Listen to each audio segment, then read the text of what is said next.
আশা করি ভালো আছো সকলে। কাউন্সেলিংটা শুরু হতে চলেছে।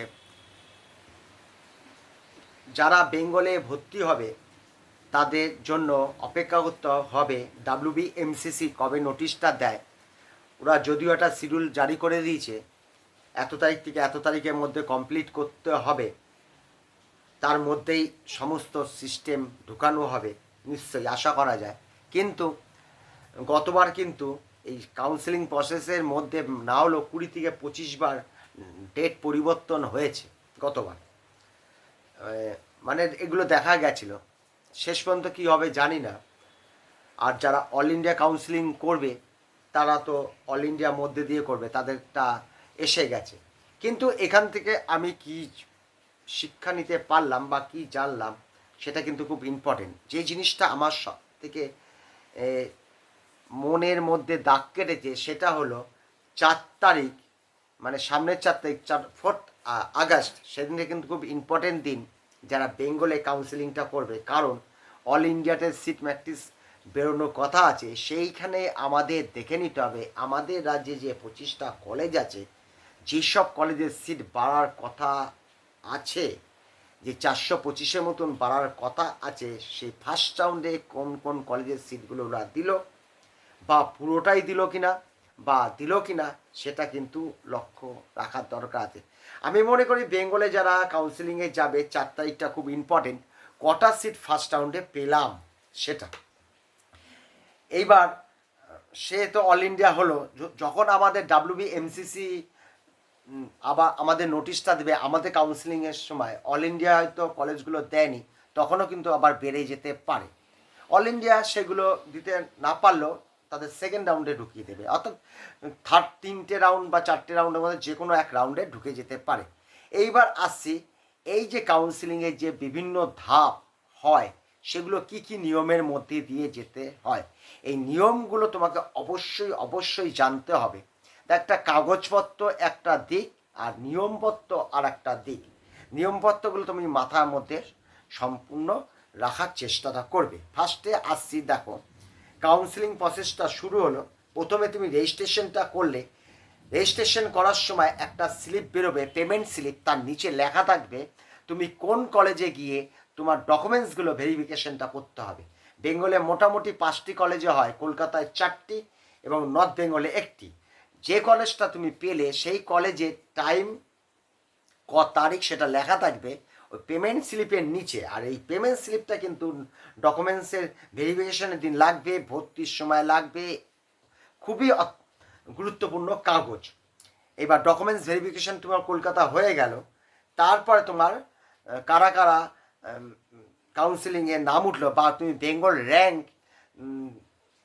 পেলো এবং কাস্ট র্যাঙ্ক হলো সেটা রিলিজ হবে, তারপরে রেজাল্ট বেরোবে। এটা নিয়ম।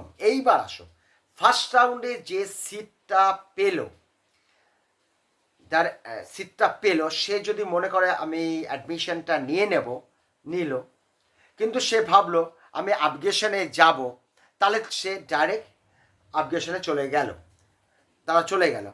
আবার যে সিট পেলো কিন্তু ভর্তি হলো না, সে কিন্তু ডাইরেক্ট সেকেন্ড রাউন্ডে চলে গেল। আবার একটা ছাত্র আছে যারা ভর্তি হয়ে গেল, আপগ্রেশন করবো না, অর্থাৎ তাদের মনের মতন কলেজটা হয়ে গেছে, তারা কিন্তু ওইখানেই ক্লোজ হয়ে গেল। পরবর্তী ক্ষেত্রে তারা কিন্তু আর আপগ্রেশন করতে পারবে না। আর কারা যেতে পারবে সেকেন্ড রাউন্ডে? সেকেন্ড রাউন্ডে যেতে পারবে যে কোনো সিটি তার নামে অ্যালোড হয়নি, সে সেকেন্ড রাউন্ডে যেতে পারবে।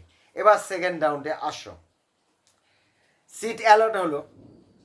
এইবার তুমি মনের মতন কলেজ পেয়ে গেছো, তুমি আর আপগ্রেশনে যাবে না, তখন ওখানে তোমার ক্লোজ হয়ে গেল।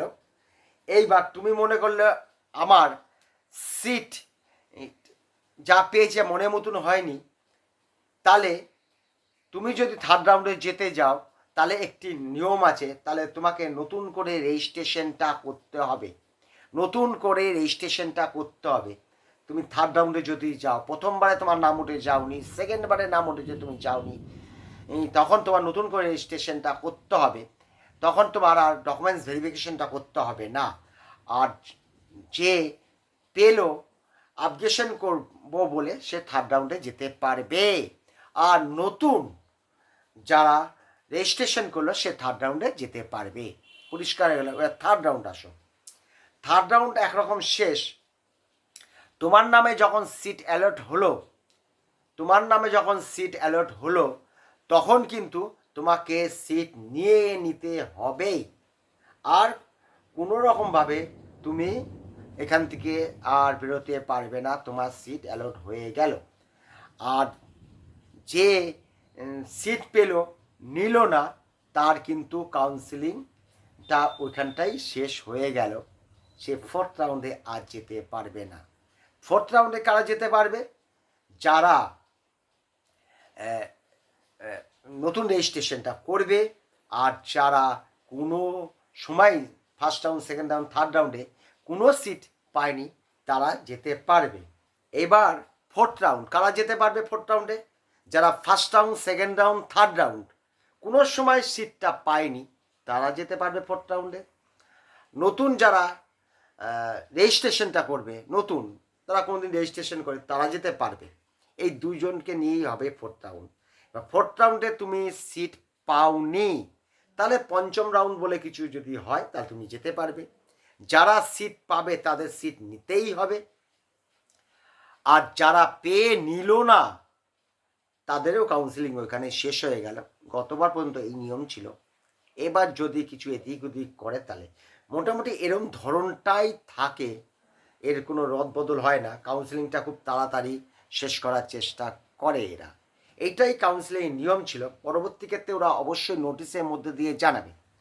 কয়েকটা ভিডিও আগে আমি বলছিলাম সেপ্টেম্বরের সেকেন্ড উইকে তোমরা নতুন কলেজ খুলবে, সেটা কিন্তু কালকে বলেছে সেপ্টেম্বর 8 তারিখ, সম্ভবত মঙ্গলবার পড়েছে, নতুন কলেজটা শুরু হওয়ার কথা আছে।